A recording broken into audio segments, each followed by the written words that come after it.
We are back with the Screen Team. Thank you for joining us, and we've got a special treat for you right now. We're going to be reviewing one of the ultimate comic book stories of all time. It's called Batman: The Killing Joke, and to talk about not only the comic book but also the animated movie that we're getting ready to review, we've got the ultimate comic book man here. We've got Jamie Hickson. Jamie, how you doing, man? I'm pretty good, thanks. Dude, you know comic books. You are into comic books. You love comic books. I do. The Killing Joke. Is this? I just spent $200 on comic book related stuff on eBay the other day. See, so I'm not lying. I'm not just, this guy knows. So, Killing Joke, was this a comic that you had gotten into? Yes. And from everything I've read on the internet, because internet is true, right? Yeah, everything on the net is true. They say that The Killing Joke is the ultimate Joker origin story. Did you agree when you saw that? When you read it? Well, I don't know if it's pretty dang good. Yeah. Yeah. I haven't read them all, so I can't say for certainty that it is the best one. Alan Moore, the guy who wrote it, is very well respected in the comic book industry as being someone who pushes the boundaries and tells original stories. Especially given the fact that he was using characters that are 20, 30, 50 years old, or how, even when this came out I think in the 80s, the characters have been around a long time and had their origins told over and over. And you can only do so much with that without, and you can't change it that much, especially after 20, 30 years, right? Without, messing with the history of the company and things like that. So I don't know. It's a pretty interesting story, and it's kind of one of those where there's always been this thing between Batman and the Joker where they tell these stories and it makes it seem like they need each other to exist, right? If that makes any sense, and in a way that kind of makes sense because of their dynamic. And just their thoughts about what's the law and who's breaking the law and what who, right and wrong, that kind of stuff. So I think that's something that Alan Moore kind of played with too, and it almost what was the thing? There's some story where they're talking about.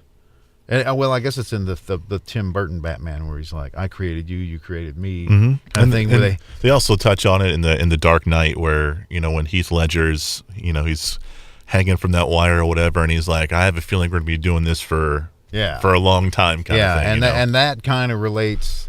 And in my mind, they've taken that little piece of their dynamic from The Killing Joke, from the graphic novel. So this animated version of the classic comic, what did you think after watching it?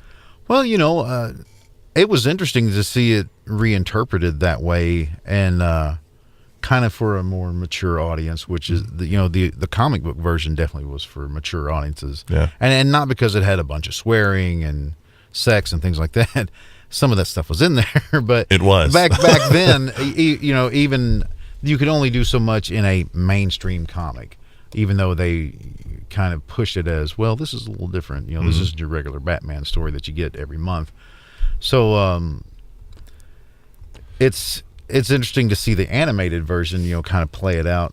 And Brian Azzarello, who's another well-respected writer who has tackled Batman and many other DC characters, wrote the screenplay for the animated version. So there's a whole little tie-in there, and he's definitely familiar with the source material, So I'm curious, with this animated film, it's supposed to be an origin of the Joker, but you see a lot, and you're figuring out a lot about Batgirl. There's a lot of Batgirl in this particular story. What did you think about that? Did you think it helped the story? Do you think it kind of took the focus away? Well, I mean, what happens to her in the animated thing happened to her in the comics, the thing that might have been a little odd for some people if they watch this is she's just there, and it's already established that she's like a friend of Batman, so to speak. So I think they could have told a little bit more about how she got involved with Batman.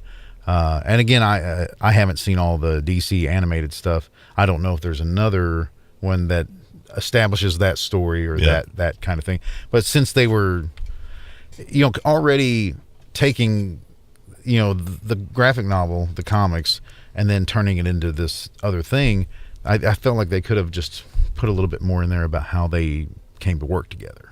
What did you think about the animation in this film?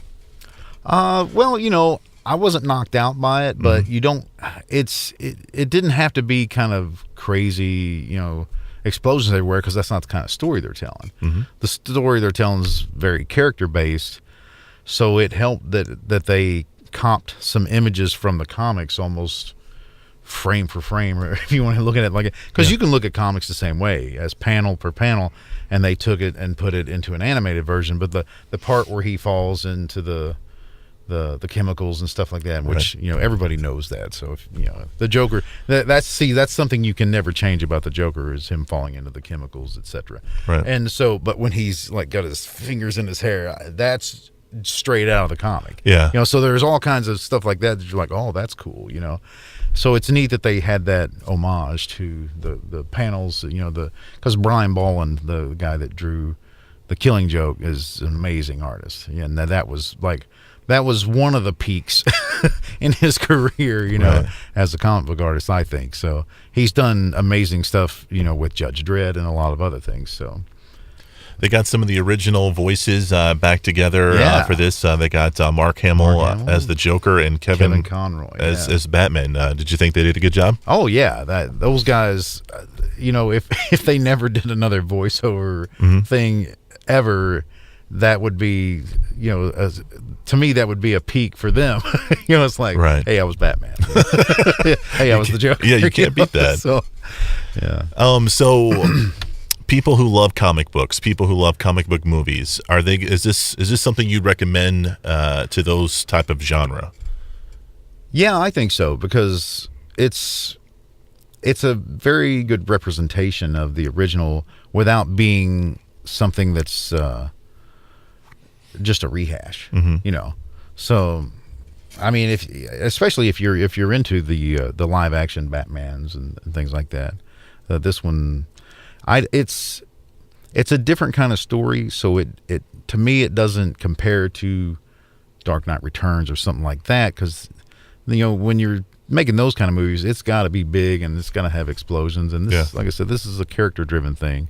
So it's a little different, but it's just as interesting. So there you go. The movie's called Batman: The Killing Joke. You can find it on DVD, and remember, it is rated R. So it's got a lot of suggestive adult material. It's got some cussing in it as well. So you might want to keep it away from the kids. But if you're in love with comic books, this might be one you want to check out. All right. We'll be back next Saturday for more movie reviews for you. For the Screen Team, this is Jamie. I am Chris, and we are the Screen Team right here on KWOC.